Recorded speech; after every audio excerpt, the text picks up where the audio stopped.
బంధం విలువ తెలియని వాళ్ళ గురించి రోధించడం అనవసరం. బంధాలలో పేగు బంధం ముఖ్యమైంది.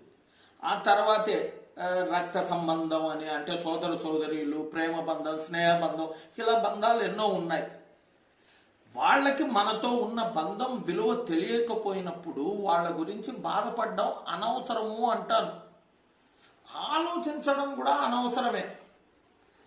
వాళ్ళు ఎక్కడున్నా క్షేమంగా లాభంగా ఉండాలి అని కోరుకోవాలి మనం, అంతే. గాయత్రి, ఇవాళ సండే స్పెషల్ ఏంటి కూర? మీకోసం బీరకాయ కూర వండుతున్నానండి. లంచ్ లో బీరకాయ కూర? Wow, super. బీరకాయ కూర చేసే విధానం వీడియో సాయంకాలం అప్లోడ్ చేస్తాము. మా వీడియో లైక్ చేయండి, షేర్ చేయండి, మా ఛానల్ని సబ్స్క్రైబ్ చేయండి.